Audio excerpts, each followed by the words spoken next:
పేదల జీవితాలను కరోనా అతలాకుతలం చేసిందని ఆసోదివారిపాలెం ఎంపీపీ పాఠశాల టీచర్ సౌజన్య పేర్కొన్నారు. ఎటువంటి పరిస్థితుల్లో పేదలకు అండగా నిలవడం సంతోషం కలిగిస్తుందన్నారు. గుంటూరు జిల్లా బాపట్ల మండలం ఆసోదివారిపాలెం గ్రామంలోని రాజీవ్ గాంధీ కాలనీలో నిరుపేదలతో పాటు పేద ఉపాధ్యాయులకు నిత్యావసరాలను అందజేశారు. మొత్తం 22 కుటుంబాలు నిత్యావసరాలను అందుకున్నాయి. భగవంతుడు తనకిచ్చిన దానిలో కొంత మొత్తాన్ని సమాజం కోసం కేటాయించడం ఆనందం కలిగిస్తుందన్నారు.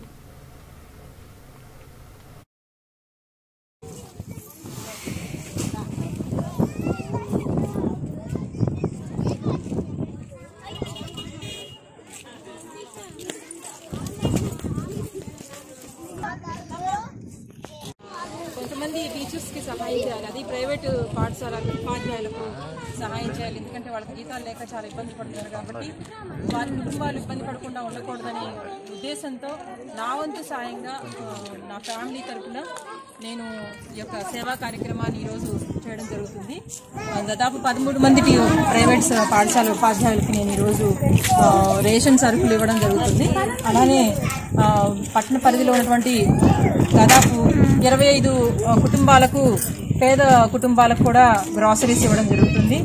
ఈ కార్యక్రమం చేయడంలో ఉద్దేశం ఏంటంటే మనం ఎంత చేసినా కూడా ప్రజలకి మేలుకరంగా ఉండాలన్న ఉద్దేశంతో ఈ కార్యక్రమాన్ని చేయడానికి ఒక ఉపాధ్యాయురాలుగా సమాజం పట్ల బాధ్యత వహించి ఇలా చేయడం జరుగుతుంది.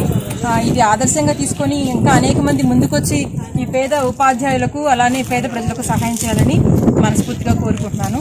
నా పేరు సౌజన్య. నేను ఎంపీపీ స్కూల్ ఆసోదివారిపాలెం బాపట్ల మండలం గుంటూరు జిల్లాలో ఎస్జిటి ఉపాధ్యాయులుగా పనిచేస్తున్నాను. Thank you.